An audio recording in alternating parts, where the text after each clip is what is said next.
बेटा टॉपिक क्या चल रहा था?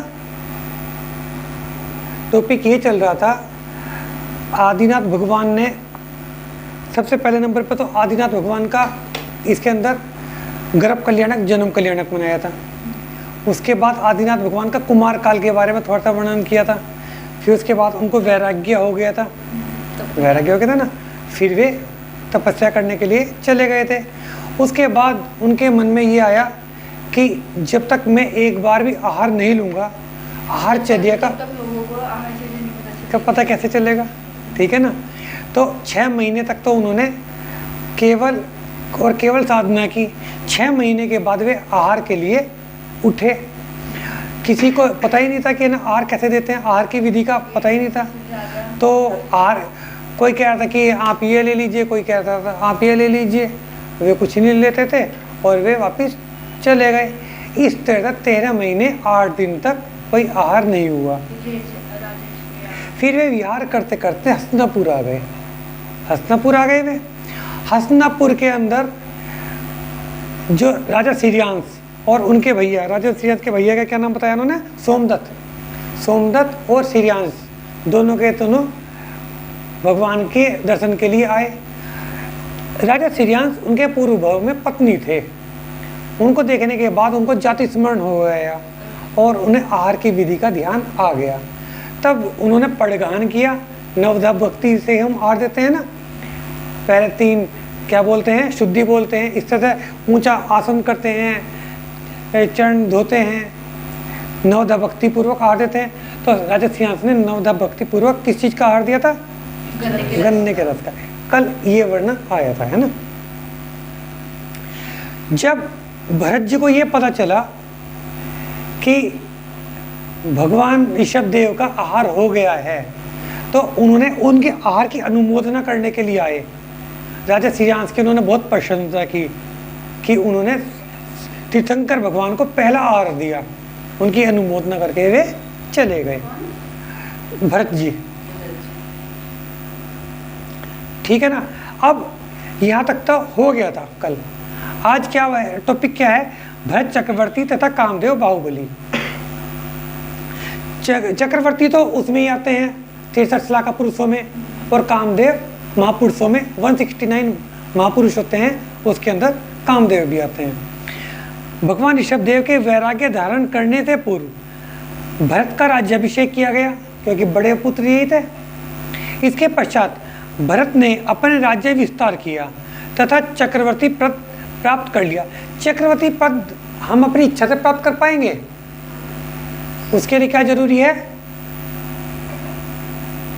चक्र रत्न का उत्पन्न होना जरूरी है। जिसके पास चक्र रत्न उत्पन्न हो जाएगा वो ही चक्रवर्ती बन सकता है, उसके अलावा कोई चक्रवर्ती बन ही नहीं सकता, पहली बात। दूसरी बात यह है, जिसके पास चक्र रत्न उत्पन्न हो गया वह निश्चित रूप से ही चक्रवर्ती बनेगा। ऐसा नहीं है कि कोई से वो हरा देगा, लेकिन बाहुबली भगवान ने तो हरा दिया, तो कौन सी बात झूठ हुई? उत्सव मैंने कहा कि जिसके पास चक्रवर्ती केवल वो बनेगा जिसके पास चक्र रत्न उत्पन्न हो गया, और जिसके पास एक बार चक्र रत्न उत्पन्न हो गया उसको कोई हरा ही नहीं सकता। क्या भरत जी को किसी ने हराया नहीं था? किसने हराया था? तो कौन सी बात झूठ हुई? एक तो झूठ हुई, या तो यह है कि चक्र रत्न के बाद भी हराया जा सकता है, तभी तो बाहुबली को ने हराया। ये केवल काल दोष के कारण हराया गया, नहीं तो कोई हरा नहीं सकता। काल दोष के कारण बहुत सारे अंतर आए हैं। चक्रवर्ती के तीर्थंकर भगवान के कभी पुत्रियां नहीं होती, तीर्थंकर भगवान की पुत्रियां होती ही नहीं। बेटा काल के बारे में हमने तुमको ये बताया था कि काल को 2 हिस्सों में बांट सकते हैं, उत्सर्पणी और असर्पणी, ठीक है ना। और उत्सर्पणी हो क्या असर्पणी हो, इसके भी 6 डिवाइडेशन हैं, ठीक है ना। पहला काल, दूसरा काल, इस तरह कुल मिला के 2 भाग में 12 काल होते हैं। एक बार चढ़ता हुआ, एक बार उतरता हुआ। चढ़ते हुए को उत्सर्पणी, उतरते हुए को अपसर्पणी कहते हैं। हजारों इन दोनों को मिलाने के बाद एक कल्प काल बनता है। एक उत्सर्पणी एक अवसर्पणी को मिलाकर एक पूरा कल्प काल बनता है। वो कितने सागर का हो जाएगा? वो 20 सागर का हो जाएगा। 10 सागर का उत्सर्पण, 10 कोड़ा कोड़ी सागर का, 10 कोड़ा कोड़ी सागर का तो उत्सर्पणी, 10 कोड़ा कोड़ी सागर का अवसर्पणी, कुल मिला के एक पूरा का पूरा काल उत्सर्पणी अवसर्पणी को मिला दो तो कितने का हो जाएगा? 20 कोड़ा कोड़ी सागर का हो जाएगा। एक कल्प काल मान लो, ठीक है ना। हजारों लाखों ऐसे कल्प काल के बाद एक बार ऐसा आता है जिसे हुंडा अवसर्पणी बोलते हैं। हुंडा का मतलब काल दोष। काल दोष में क्या होगा? कुछ ऐसी अजीब गरीब घटनाएं होंगी जो किसी और काल में देखने को नहीं मिलती। सरला का पुरुष 63 है तो 63 ही होते हैं, किसी के पास 2 पद नहीं होते, और इस बार 3 पद के धारी भी हुए हैं, किसी के पास भी 2 पद भी नहीं होते। एक ही पद होगा, तीर्थंकर होंगे तो बस तीर्थंकर होंगे, चक्रवर्ती नहीं होंगे, चक्रवर्ती होंगे तो चक्रवर्ती होंगे, तीर्थंकर नहीं होंगे। और 3 पद के धारी कौन कौन थे? शांतिनाथ जी, कुंतनाथ जी और अरुणनाथ जी, ठीक है ना। इस तरह से 3 पद के धारी भी हुए हैं। इस तरह कुल मिला के फिर 63 नहीं बैठते हैं, 63 से कम बैठते हैं। और ऐसे ही तीसरे काल में तीर्थंकर हो गए, तीसरे काल में मोक्ष चले गए, तीसरे काल में ना तीर्थंकर होते हैं ना मोक्ष जाते हैं, चौथे काल में ही मोक्ष जाते हैं, ठीक है ना। ये सब काल दोष का प्रभाव होता, ठीक है ना। ये आम तौर पर और कालों में ऐसा नहीं होता, इसे काल दोष कहते हैं, ठीक है ना। और चक्रवर्ती को एक बार अगर चक्ररत्न मिल गया तो चक्रवर्ती बने ही बनेंगे, कोई हराएगा ही नहीं। एक बार कभी ये भी बताना कि चक्ररत्न एक तो होता है और मतलब क्या-क्या इसमें इसके अंदर क्या क्या चीजें मिलती हैं, हाँ लंबा डिस्कशन है, बताएंगे। हाँ, तो ये ना एक तो ये जब ये टॉपिक खत्म हो जाए तो हाँ बिल्कुल बिल्कुल लेंगे, पूरा का पूरा नोट कर रखा है। हाँ, इनकी कितनी देव रक्षा करते हैं और इसके कारण कहाँ कहाँ कैसे कैसे रास्तों को, आप ये देखो विजयार्थ पर्वत को पार करना आसान काम है, विजयार्थ पर्वत को पार इसी के कारण तो कर पाए। तो आप एक बात देखो, वे 6 के 6 खंड को जीत के आए, उन 6 खंडों में कितने दुर्गम रास्ते हैं और वहाँ पे केवल चक्रवर्ती को ही पार कर रहा है, साथ में सेना भी तो पार कर रही है। भाई एक बात तो देखो, वो अपनी सेना को लेकर जा रहे हैं, ठीक है ना, और कितने कितने दुर्गम रास्ते पार कर रहे हैं, कितने कितने समुद्र को, कितनी बड़ी बड़ी नदियों को, कितने बड़े बड़े पहाड़ों को पार कर रहे हैं, और किसके साथ? पूरी की पूरी सेना के साथ, ठीक है ना। और सेना को कैसे लेकर जाएंगे? भोजन की व्यवस्था कैसे होगी? ठहरने की व्यवस्था कैसे होगी? ठहरने की, भाई इतनी बड़ी सेना जा रही है, ठीक है ना, उनके भोजन की कैसे व्यवस्था होगी, उनके ठहरने की कैसे व्यवस्था होगी? इतने सारे सैनिक कहाँ ठहरेंगे? चक्रवर्ती को तो मलमूत्र नहीं आ रहा, बाकी सबको तो आ रहा है। चक्रवर्ती तो वर्षप नाराज सैनन का है, उसके पास तो अतुल बल है, सबके पास अतुल बल है कोई है। तो इन सब ये सब के सब चक्ररत्न के कारण हैं। चक्ररत्न को केवल एक चक्र नहीं है, उसकी रक्षा करने वाले बहुत सारे देव हैं और एक एक देव के अंदर बहुत बहुत शक्तियां हैं, इसके बारे में बात करेंगे, है ना। भगवान ऋषभ देव के वैराग धारण करने से पूर्व भरत का राज्याभिषेक किया, उसके पश्चात भरत ने अपने राज्य का विस्तार किया तथा चक्रवर्ती पद प्राप्त कर लिया। उनके सभी भाई मुनि दीक्षा लेकर परम पद को प्राप्त हुए। भाइयों ने जब उन्होंने भाइयों के पास लेटर भिजवाया कि हे भाई, तो मैंने कहना मेरे अधीनता स्वीकार कर लो। कितने भाई थे कुल मिला के? ये 101 भाई थे। 100 तो बड़ी माता से, एक छोटी माता से 101 भाई थे। अच्छा, उसमें से एक भरत जी को कम कर दो, एक बाहुबली भगवान को कम कर दो, कितने रह गए? 99। तो 99 के 99 ने तो क्या करा कि भाई तू चक्रवर्ती बन जा, हमने तो क्या कर लिया, दीक्षा ले ली। अच्छा, बाहुबली भगवान ने कहा कि भाई ऐसे ही तो तुम नाभि के पुत्र, ऐसे ही तुम भरत जी के पुत्र, ठीक है ना, तो मैं तुम्हारी अधीनता कैसे स्वीकार कर लूँ? अधीनता कोई ऐसा कोई स्वीकार की जाती है, वो तो युद्ध में स्वीकार की जाती है, युद्ध करो। तो बाकी सब भाइयों ने तो मुनि दीक्षा ली और परम पद को प्राप्त किया। भरत ने 6 खंड के पृथ्वी पर राज किया। अयोध्या उनकी राजधानी रही। उनकी सेवा में नवनिधि, 9 कौन कौन सी निधियां हैं ये भी बताएंगे। 9 कौन कौन सी निधियां हैं? 14 रत्न, ठीक है ना, इनका पूरा का वर्णन कर लेंगे ना। और 1000 देव सेवा करते थे। 1000 देव कौन से? जो चक्ररत्न के साथ आते हैं, चक्ररत्न के साथ 1000 देव आते हैं। और 3 करोड़ गायें, 1 करोड़ हल, 84 लाख हाथी, इतने ही रथ, 18 करोड़ घोड़े, ये सब के सब हमने अपने उसमें जो महावीर स्वामी का नाटक दिखाया था उनमें इन सब बातों का वर्णन करा था। लोग सुनते नहीं आमतौर पर। मेरी बहुत कोशिश थी कि उसमें मैं ये सब बातें जो 10 लक्षण में भी प्रोग्राम करा था ना, उसमें सारे एक एक जो धर्म है उसके बारे में हल्की सी भाषा में, सरल भाषा में बताया था। कोई सुनता ही नहीं। 32,000 मुकुटबद्ध राजा जिनके देश महासंपदा से भरे हुए थे, उनके वैभव का कहाँ तक वर्णन किया जाए। चक्रवर्ती सम्राट भरत की 96,000 रानियां थी। आयुशाला में चक्ररत्न वर्षभ सिंह देव के केवल ज्ञान तथा पुत्र के, अच्छा इतनी सब चीज़ें थी। अब इन्होंने एक ही सेंटेंस में आगे सब कुछ बता दिया। देखो क्या क्या बताया था हमने वहाँ पे कि एक तो आदिनाथ भगवान को केवल ज्ञान की प्राप्ति हो गई थी। यहाँ आदिनाथ भगवान की जगह उन्होंने क्या नाम दिया, वृषभ देव। उनका नाम वृषभ देव भी था। वृषभ उनका चिन्ह था ना, बैल को कहते हैं। कि केवल ज्ञान तथा पुत्र जन्म और चक्ररत्न, ये तीनों की तीनों समाचार उनको एक ही समय पर मिले थे। भरत को अयोध्या का राज्य मिला। दूसरी माता सुनंदा के पुत्र बाहुबली को पोतनपुर का राज्य मिला। बाहुबली प्रथम कामदेव थे। वे विशाल देह तथा अतुलित बल के स्वामी थे। देखो अतुलित बल ये कह रहे हैं, कहने की आवश्यकता नहीं है। कोई भी जीव जो मोक्ष जाएगा उसका निश्चित रूप से केवल एक ही सैनन होता है। कौन सा? वर्षभ नाराज सैनन। इस सैनन के बिना कोई भी जीव मोक्ष जा ही नहीं सकता। इससे कम का सैनन चाहिए ही नहीं। केवल ज्ञान को सहन करने के लिए इस सैनन की आवश्यकता है। इस सैनन की खास बात क्या है? हमारे अगर चेहरे, हमने ध्यान लगा लिया, हमारे चेहरे पर मक्खी भी अगर बैठ गई, हमारा हाथ ऐसा जाएगा। हम केवल एक मक्खी को सहन नहीं कर पाएंगे। हमारे बदन पर चींटी चलने लगे, हमारा एकदम से ऐसा हो जाएगा। हम एक चींटी को सहन नहीं कर सकते। और एक बात देखो, बाहुबली भगवान के सिर में चिड़ियाओं ने घोंसले बना लिए, सांप ने बिल बना लिए, चींटियों ने बिल बना लिए, पौधे उनके ऊपर लिपट गए, ठीक है ना।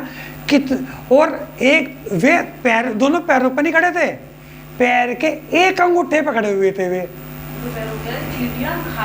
हाँ, बिल बना लिए थे, बिल बना लिए थे। भाई बताते तो ये है कि सांप ने भी बिल बना लिए थे, ठीक है ना। और दूसरी चीज ये है, वे दोनों पैरों पर नहीं खड़े थे। प्रतिमाएं तो ऐसी ही बनती हैं कि दोनों पैरों पर खड़े, वे पैर के केवल एक अंगूठे पर खड़े हुए थे। 1 साल तक, 1 साल तक, हाँ 1 साल तक खड़े रहे, ठीक है ना। तो ये आमतौर का शरीर नहीं कर सकता, ये वर्षभ नाराज सैनन कर सकता है। अच्छा दूसरे एक उदाहरण और लो, हनुमान जी मेरे ख्याल से एक ही दिन के ना हो, केवल एक ही दिन के।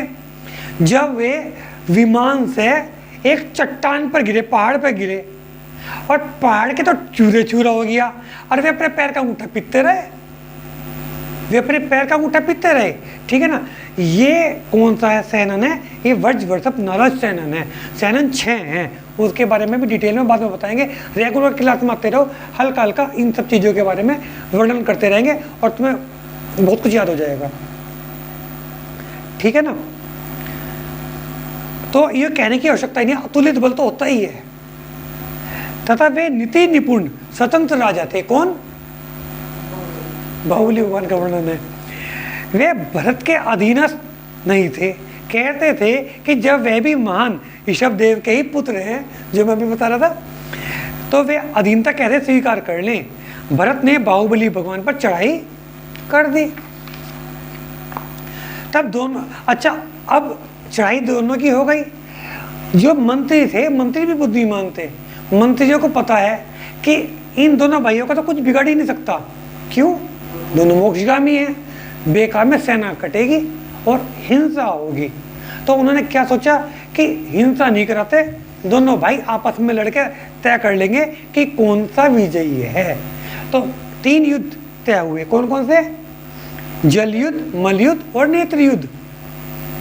वैसे एक चीज मेरे दिमाग में हमेशा बहुत टाइम से मतलब ये रहता है क्वेश्चन कि जब बाहुबली जी मोक्ष गए, मतलब कहते हैं ना कि वो 5 वर्ष से आपस में दोनों भाइयों में लड़ाई हुई, दोनों ने युद्ध भी किए तलवारों से, तो फिर ऐसे जीव मतलब जिन्होंने भी थोड़ा सा पाप कर्म होगा तो विश्व बंद होता ही है, तो मोक्ष कैसे जा सकते हैं? अच्छा आप एक बात बताओ, चलो आपने इनमें तो इन्होंने हिंसा ही नहीं करी, यहाँ तो हिंसा ही नहीं हुई। इनकी दोनों में हिंसा नहीं हुई। इन दोनों के युद्ध में कहाँ हिंसा हुई? अच्छा, ये तो आपस में लड़े, ठीक है ना। मारपीट तो हुई होगी ना आपस में। अभी बता रहा हूँ इनका युद्ध किस तरह का होता है वो भी बता रहा मैं आपको। आप फिर तो इस बात को बताओ कि युधिष्ठिर भीम अर्जुन मोक्ष कैसे चले गए? उसी को कहते हैं। हाँ उसी भव में तो गए, युधिष्ठिर भीम अर्जुन तो उसी भव में गए, ठीक है ना। जब उन्होंने पिता में भीष्म का भी वध कर दिया, अभिमन्यु का भी वध हुआ है, लेकिन वो इन्होंने तो नहीं करा, कौरवों ने करा। अभिमन्यु तो खैर स्वर्ग ही गए हैं, ये मोक्ष तो नहीं गए, समाधि के साथ गए वे। अभिमन्यु ने समाधि ले ली थी युद्ध में, तो वहाँ पे क्या नाम आए भी, ये क्या नाम कर्ण वगैरह कि पुत्र जल पे पीरो, कहना कि नहीं मैंने समाधि ले ली है। घायल ही अवस्था में थे तब तक उनको स्वर्ग की प्राप्ति नहीं हुई थी, ठीक है ना। युधिष्ठिर भीम अर्जुन ने तो वास्तव में युद्ध करे। अच्छा राम और रावण का युद्ध हुआ, रामचंद्र जी भी उसी भाव से मोक्ष गए। राम और रावण का तो युद्ध राम जी के बारे में तो यूँ कहते हैं कि जो हमारी पद्म पुराण में वर्णन है कि राम जी ने नहीं करा था रावण का युद्ध वध, लक्ष्मण ने करा था। हाँ रामचंद्र जी ने तो, उसने मोक्ष जाना था। हाँ नहीं रामचंद्र जी ने रावण का वध नहीं किया, बिल्कुल सही कह रही हैं आप। और कुंभकर्ण और बाली और सुग्रीव, इनका तो इन्होंने तो दीक्षा ही ली, इन्होंने तो युद्ध में भाग ही नहीं लिया। लेकिन राम ने किसी ना किसी का तो वध करे होगा, लड़े तो यहीं पे किसी ना, जब युद्ध हुआ तो वे ऐसे तो नहीं वहाँ पे प्रवचन नहीं करते रहे होंगे, कुछ तो कराई होगा उन्होंने भी। चलो रावण को नहीं मारा, कुछ ना कुछ तो कराई होगा। देखो एक चीज़ बताऊँ मैं, दो तरह के चीज़ हैं, तो मैंने आपको पहले भी इस बारे में बताया था। अब मैं क्या बता रहा हूँ, जो शास्त्रों में पढ़ रहा हूँ वही कह रहा हूँ। हमारी जो सबसे ज़्यादा पाप होता है भाव से होता है, भाव से होता है। अच्छा देखो एक बात है, एक तो है नीति के कारण, न्याय के कारण लड़ना पड़ रहा। अच्छा एक बात और है, गृहस्थी के लिए मतलब हम आत्मरक्षा के लिए युद्ध, आत्मरक्षा के लिए ये आरंभी और विरोधी, आरंभी और विरोधी दो हिंसा का तो हमारा त्याग नहीं होता, ठीक है ना। हमें संकल्पी हिंसा का हमारा त्याग होना चाहिए, ठीक है ना। दूसरी चीज़ ये कर्म तो चढ़ते ही है, फिर भी अगर हम युद्ध कर रहे हैं तो कर्म तो चढ़ते ही हैं। तो जब तपस्या करें उन्हीं कर्म को तो काट रहे हैं वे, तपस्या तो कर रहे हैं वे, तपस्या करके उन कर्मों को बिना काटे तो मोक्ष है ही नहीं। देखो भाभी जी इस टाइम पे मैं स्वाध्याय कर रहा हूँ, तो आप क्या समझ रही हो कि मेरे कर्म कट रहे हैं? मेरे कर्म नहीं कट रहे, बस केवल पुण्य है, और वो भी कर्म है। पुण्य कर्म का भी बंद हो रहा है, मेरे कर्म तो कट ही नहीं रहे हैं। कर्म तो तब कटेंगे जब ये भी कपड़े उतरेंगे, जब केस लोच हो जाएगा, और तब जब ये हो जाएगा कि ये घर वाकई मेरा है ही नहीं, ये मेरी पुत्री है ही नहीं, तब होगा। अब एक बात बताओ, मैं इस घर का स्वामी हूँ, जो मेरी पुत्री है, ऊपर मेरी पत्नी सो रही है, अंदर मेरी मम्मी जो भी कुछ कर रही है, अपने घर गृहस्थी काम कर रही है, ये सारे के सारे परिग्रह मेरे साथ हैं। उस टाइम पे तो कोई निर्जरा है ही नहीं, तो उस टाइम पे वे राजा थे, वे क्या नाम, उनकी निर्जरा तो हो ही नहीं रही थी। ये तो पुण्य कर्म का बंद, ये पाप कर्म का बंद। उसके बाद निर्जरा तो तभी है जब दिगंबर वेश होगा, तब सा निर्जरा। उमा स्वामी ने कहा तब सा निर्जरा, तो तब सा ही निर्जरा है, उसके अलावा कोई और है ही नहीं। हाँ बेटा उन्होंने दीक्षा तो नहीं ली थी, समाधि तो ली थी। बेटा एक बात है, उनका युद्ध 24 घंटे नहीं होता था, ये तो तुम्हारा ये यूक्रेन और रूस का हो रहा 24 घंटे। नहीं भाई, जो शास्त्रों में लिखा हुआ है उस टाइम पर उनके ऊपर खूब वार हो गए, वे घायल होकर पड़े हुए रहे। हाँ वे घायल होकर पड़े रहे, शाम हो गई, युद्ध रुक गया। हाँ संध्या समय युद्ध रुक जाता था। ये ऐसा नहीं कि हाँ रात के टाइम पे भी मिसाइल चल रही है, मतलब जो ऐसा हमें पढ़ने में आया कि उस टाइम पे उनका स्वर्गवास नहीं हुआ था, जैसा पढ़ने में आया, ठीक है ना। तो यह तय किया गया कि दोनों भाई आपस में युद्ध का निर्णय कर लें। 3 प्रकार के युद्ध का फैसला हुआ। दृष्टि युद्ध में क्या करना था, एक दूसरे की तरफ बिना पलक झपकाए देखना था, एक दूसरे की तरफ को देखना था बिना पलक झपकाए। जिसकी पहले पलक झपक जाएगी वो हार जाएगा। अच्छा, बाहुबली भगवान का जो शरीर था 550 धनुष का था, भरत जी का था 500 धनुष का। 50 धनुष, बहुत बड़ा अंतर हुआ है। 50 धनुष, हाँ 50 नहीं बेटा, ना ये इल्जाम मत लगा बेटा मेरे पे। 550 धनुष, मतलब मैं इसकी बात ये भी नहीं करता कि बिल्कुल गलत कर रहा होगा, हो सकता है कि मुंह से निकला हो, लेकिन 550 था बेटा, ठीक है ना। भरत जी का 500 धनुष और बाहुबली भगवान का 550 धनुष। और उस काल में, काल के आरंभ में 500 धनुष का ही शरीर होता था, लेकिन कम ज़्यादा हो सकते हैं, ठीक है ना। तो बाहुबली भगवान का था 550 धनुष और भरत जी का था 500 धनुष। बाहुबली भगवान ऐसे देख रहे थे, भरत जी ऐसे देख रहे थे। अच्छा, उस टाइम पर सूर्य वगैरह का आगमन हो चुका था, कल वृक्ष खत्म हो गए थे। ऐसे देखते हुए चोंद वगैरह तो लगेगी, तो भरत जी की आंखों से पानी आने लगे और उनकी पलकें झपक गई, ठीक है ना। दूसरा हुआ था जल युद्ध। जल युद्ध में बाहुबली भगवान तो बहुत बड़े थे, उनके हाथ का पानी सीधा भरत जी के मुंह पे, और भरत जी की हाइट कम थी, तो भरत जी का हो सकता है बाहुबली भगवान के गले तक ही आ रहा हो। तो भरत जी है ना, बाहुबली भगवान के छपके बहुत तेज आ रहे थे, भरत जी सहन नहीं कर पाए, वे पीछे हटने लगे। जो पीछे हट गया वो हार गया। अच्छा, फिर तीसरा था मल्लयुद्ध। मल्लयुद्ध में बहुत देर तक इनका चलता रहा, बहुत देर तक चलता रहा। आखिरकार में बाहुबली भगवान ने उनको ऐसे उठा लिया हाथ से, ठीक है ना। उनके दिमाग में पटकने की आई थी, लेकिन फिर उन्होंने सम्मान के साथ अपने भाई को नीचे उतार दिया था, ठीक है ना। तीनों युद्ध में भरत जी हार गए। तब उन्होंने क्रोध में आकर बाहुबली भगवान पर चक्ररत्न चला दिया, ठीक है ना। पर चक्ररत्न बाहुबली भगवान का कुछ ही अहित ना कर सका, अपने खून पर नहीं चल पाता, चक्ररत्न अपने खून पर नहीं चल पाता। तो वो वापिस उनका प्रदक्षिणा करके भरत जी के पास वापिस आ गया। भरत जी लज्जित हुए, परंतु बाहुबली भगवान के मन में बैर का मूल कारण जानकर संसार से वैराग्य होके जा रहे हो क्या आप? उनको ये लगा कि है ना, ये केवल और केवल राज्य के कारण भाई को मारना चाह रहा है, तो उनके मन में वैराग्य आ गया। तुरंत ही उन्होंने दिगंबरी दीक्षा लेकर पोधनपुर के जंगल में तपस्या करने चले गए। उन्होंने 1 वर्ष तक मेरू के समान निष्कम का मतलब बिना हिले डुले, कंपन का मतलब हिलना डुलना, बिना हिले डुले खड़े रहे और प्रतिमा योग धारण किया। प्रतिमा योग का मतलब प्रतिमा की तरह से खड़े हो जाना। तपस्या में लीन कर स्थिर शरीर पर माधवी लताएं चढ़ गई। सांपों ने बिल, देखो मैं क्या करता, सांपों ने भी बिल बना लिए थे, तथा प्राणियों ने कल्पना भी करने से भी बहुत पड़ेगी। सांपों ने शरीर में बिल नहीं, आप तो सांपों की बिल की बात कह रहे हो, मैं तो ये लगता है कि 1 साल तक आदमी खड़ा कैसे रहेगा। अच्छा, और हम कहते हैं कि आदिनाथ भगवान ने इतने टाइम आहार नहीं करा, उन्होंने कौन से आहार करा? देखो हमने